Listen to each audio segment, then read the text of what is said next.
me a Parashat story.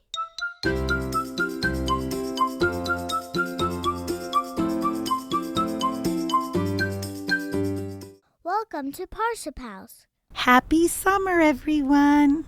Once, Rabbi Akiva and another rabbi went around collecting tzedakah for some poor students that they knew needed money. They needed money for clothing and shoes and their school supplies. So Rabbi Akiva and his friend went from house to house, knocked on the doors, and said, "Please take part in the mitzvah of tzedakah.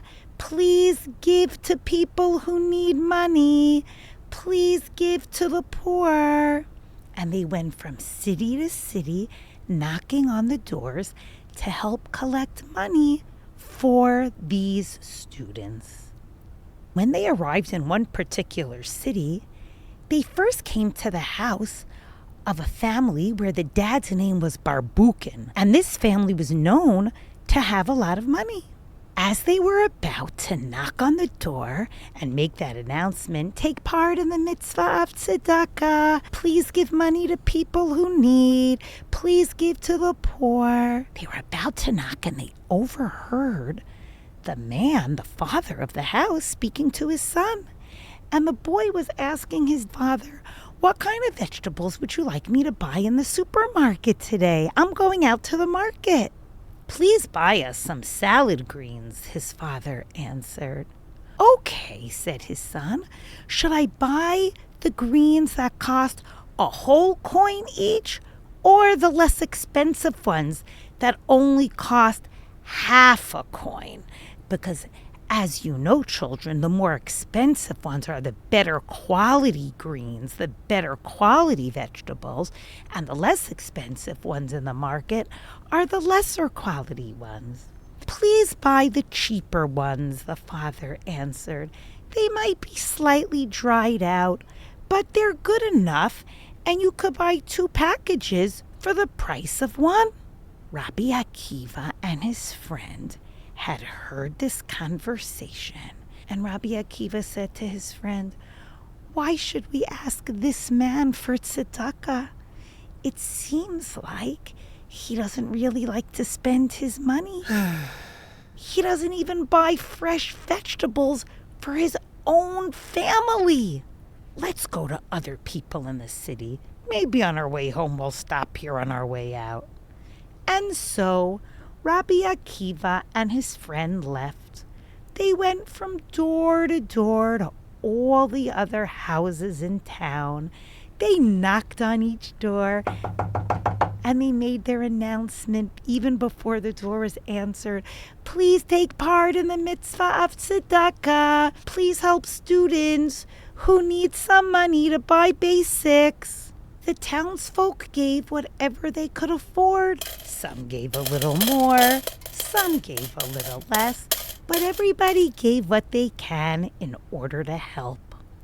On their way out of the city and on their way home after a long day, Rabbi Akiva and his friend passed Barbukin's home, and they saw Barbukin working in his yard. The rabbis greeted him and said, "Hello, hello. We are collecting tzedakah for poor students. Will you be able to give us some money for them?" They thought that he was only going to give them a few small coins, and they were actually quite surprised when, in a very friendly voice, Barbukin said, "I'm busy in the field right now, but please go inside my house. My wife will be happy to give you a purse full of gold coins." Wow! 2 rabbis knocked on the door, and Mrs. Barbukin answered the door. "Hello," they said. "It's nice to see you. Your husband told us that you would give us a purse filled with gold coins for our students." "Hi," she said. "I'm so happy to help. Did he tell you how much he had intended to give to you? Did he mention if it should be a large purse or a small purse?" "Oh, we don't know," they answered. "He said you would give us money, but he didn't say exactly how much." Mrs. Barbukin thought for a moment and said, "Well, I'm going to give you a full purse of gold. And if for any reason that wasn't what my husband had in mind, it's fine. I could even pay him back from my own pocket. I'm so happy for you to have this money for your students." Rabbi Akiva and his friends said, "Thank you so much for your kindness.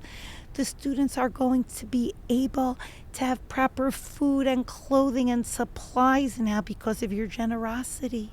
And as they left, they stopped in the yard and they saw Barbukin and said, "May Hashem fill all of your needs. Thank you, thank you." And Barbukin said, "Were you satisfied with what you received?" "We are very satisfied. Your wife was extremely generous," they answered. "She gave us a large purse filled with gold. And she even said that if you think it's too much, she'll pay you back from her own pocket."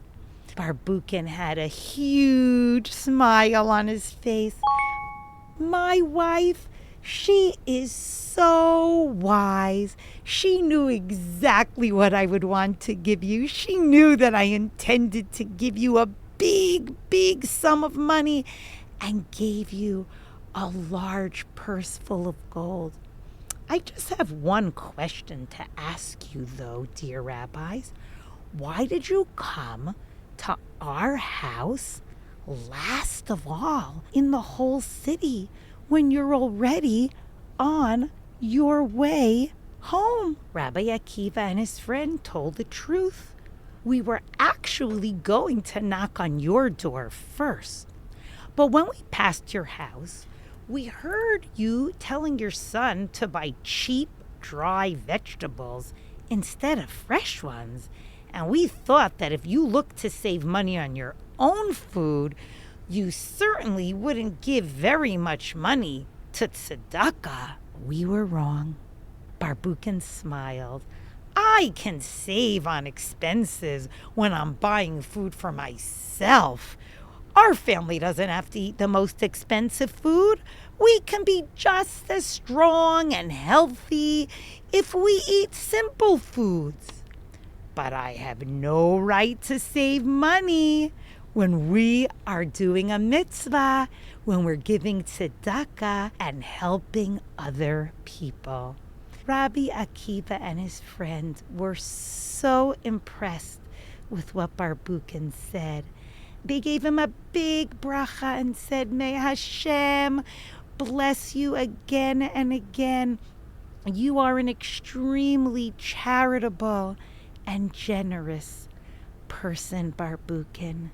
This story is found in the Gemara, in the Yerushalmi, in Psachim, Perek Daled. And this story connects beautifully to Parashat Re'eh, because in Parashat Re'eh, this week's Parsha, we learn about the mitzvah of tzedakah. I hope that we can all learn from Barbukin to think about the needs of others and know when it is appropriate to even put the needs of others before our own needs.